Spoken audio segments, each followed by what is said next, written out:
It has been a journey, my friend. Contender Series 1, Episode 1. I mean, we're talking about almost 2 years to finally get here. Give me an idea of what it's like mentally during this time to have all that delay from that moment to now. I'm actually, it's been a long delay, like you said. It's been almost 2 years, and I had 3 bouts that, fell through. And to be honest, I'm not even that excited for this fight, Like, I don't know what to expect now, So I've been training hard. I'm preparing. My body's 100% now. I'm healthy, and I'm ready to fight. For anybody that doesn't know, you had to have knee surgery, of course. When did you know exactly that you were going to have knee surgery? Did you know before the Contender Series or when the fight got booked? When did that happen? I basically fought on one leg on that Contender Series fight. I want to say a fight before that, I already had issues with it. But in that camp, actually, when I was scheduled to fight Augusto Mendes in November or October, November, I believe, right after the Contender Series, and I actually tore it 2 weeks before that fight. When Augusto Mendes put out, I was supposed to fight Ronnie Barcelos, and that was when I decided I needed to get surgery. What was that like for you? I mean, I guess now if you look back on it, it's a positive because you're healthy, or was it difficult knowing, like, I've got to start the delay in my career? I think it was a positive. I benefited from it, I feel like it was a blessing in disguise. I'm 100% now. I don't have any worries about my knee, When I'm in there, I feel like I move faster. I can kick a lot stronger, and just mentally, I'm 100% now. It's interesting because you were supposed to have this fight, Khalid Taha, a couple months back. Then he had to get his knee repaired, right? Why did you wait? Was that your choice to decide and wait for this matchup? Yeah, and I think with that last camp too, mentally I wasn't there 100%, As bad as I wanted to rush my fight and get in there as soon as possible, I don't think I was ready to, Like, I don't think my knee was 100% at the time. And like I said, a blessing in disguise, we're in April now, and I feel a lot better. I feel a lot healthier now, since that fight. So I feel like, overall I've gotten better as a complete MMA fighter, and it gave me time to just get way better than I was before.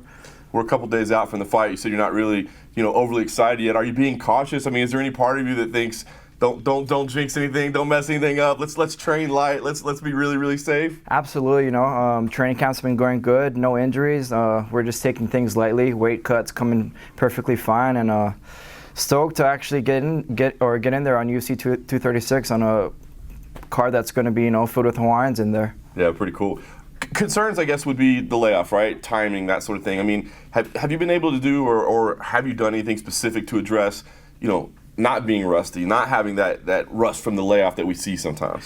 I don't think so. I think rust is more mentally, but the moment I got surgery, I was in UFC PI almost every day, If I wasn't rehabbing my knee, I was working out. They had me on a good program where I was doing upper body. I was lifting weights, and I just progressed over time and got better. And when I got back in the octagon, I felt amazing. I feel like I left off at square one again. Very nice. Talk about the matchup itself. Kind of a new name to the UFC and your opponent as well. Have you seen much of him? What do you think of him as an opponent? I watched his last fight against Nad, or however you say his last name, Narimani. And a good fight. He got out-wrestled, You can tell he wants to strike. I'm a striker. It's going to be an exciting fight for sure on paper. You mentioned this card being filled with Hawaiians, of course, at the very top as well. I mean, does that bring a little something extra to you? Is it a little more exciting? Oh, absolutely. Max Holloway, he's a main event. We grew up together when we were kids. We know each other's families, and we played baseball when we were kids. And UFC, Hawaii, I feel like it's eventually going to happen, especially when I start making the rankings. It has to happen, but Hawaii's going to be in the house in Atlanta.